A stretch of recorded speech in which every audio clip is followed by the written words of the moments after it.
Hello students. अब जो हमारा नया सवाल है वो ये है और इसमें सिर्फ एक बात पूछी गई है कि परिपथ में प्रवाहित कुल धारा I कितनी है।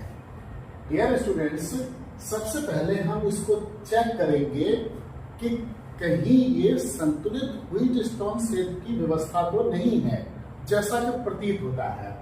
देखिए, सबसे पहले आप एक बात देखिए, ये 1 ओम और ये 1 ओम एक ही तार पर लगे हुए हैं, तो ये श्रेणी क्रम में है। हकीकत ये है कि ये 2 ओम है, 1 ओम ये 1 ओम ये कितना है 2 ओम। इसी तरीके से ये 3 ओम और ये 1 ओम, ये दोनों कितने हैं 4 ओम। अब देखिए, यहाँ 1 ओम है और ये संलग्न भुजा पर 2 ओम है, तो इनका अनुपात अगर देखें तो 1:2। चलिए अनुपात भी तो चेक कर रहे हैं। यहां पर कितना है 2, 1 और 1 2, और यहां पर कितना है 3 और 1 4। इनको हम कट करेंगे तो ये भी कितना हो गया 1:2। देखिए, ऊपर की संलग्न भुजाओं के प्रतिरोधों का अनुपात ये शेष संलग्न भुजाओं के प्रतिरोधों के अनुपात के बराबर है। तो इसका मतलब ये है कि यह संतुलित व्हीटस्टोन सेतु की व्यवस्था है, और संतुलित व्हीटस्टोन सेतु की व्यवस्था है तो मध्य में लगा हुआ ये 5 ओम का प्रतिरोध बेकार हो गया हमारे लिए, क्योंकि इसमें धारा प्रवाहित हो ही नहीं रही है। तो अब हम करेंगे क्या, सबसे पहले इनको हल करेंगे। ये 1 ओम और ये 2 ओम ये श्रेणी क्रम में है, तो देखिए 1 ओम व 2 ओम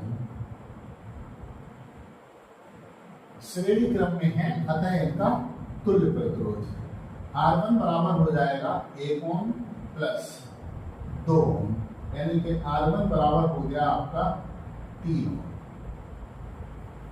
अब देखिए, ये 1 और 1 ये है 2 और ये है 4, तो ये 2 ओम व 4 ओम भी श्रेणी क्रम में है, अतः इनका तुल्य प्रतिरोध R2 बराबर हो जाएगा 2 ओम प्लस 4 ओम, यानी कि R2 बराबर हो गया आपका 6 ओम। अब देखिए, R1 बराबर हमारे पास है 3 और R2 बराबर है 6। अब R1 बराबर 3 ओम व R2 बराबर 6 ओम समांतर क्रम में है,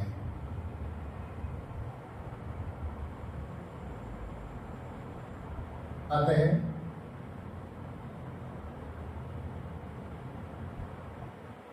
परिपथ का तुल्य प्रतिरोध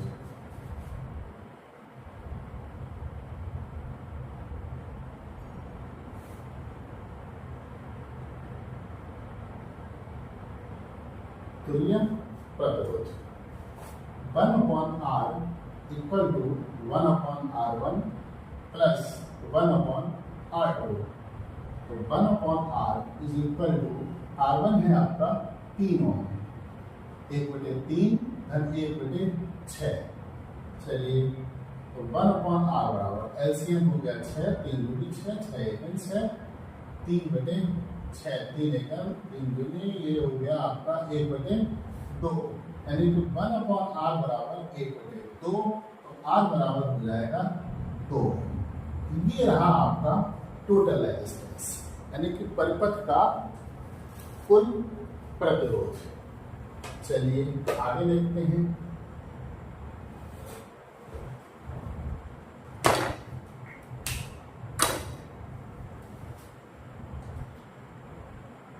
E बराबर दे रखा है विद्युत वाहक बल 2.5 वोल्ट, और स्मॉल r ये है आंतरिक प्रतिरोध, ये दे रखा है 0.5 ओम, और R बराबर 2 ओम निकल के आ गया। पूछा क्या है, परिपथ में प्रवाहित धारा, परिपथ में प्रवाहित धारा I बराबर E upon capital R plus small r।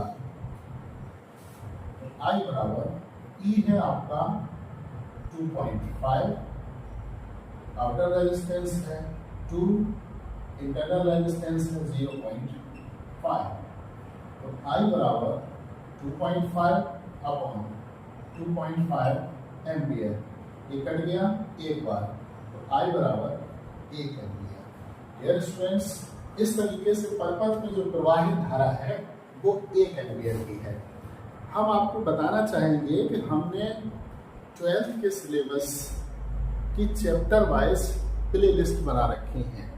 पूरे 26 चैप्टर की प्ले लिस्ट बनी है, उनसे रिलेटेड डेरिवेशन, अन्य जानकारी सभी सेपरेट हैं।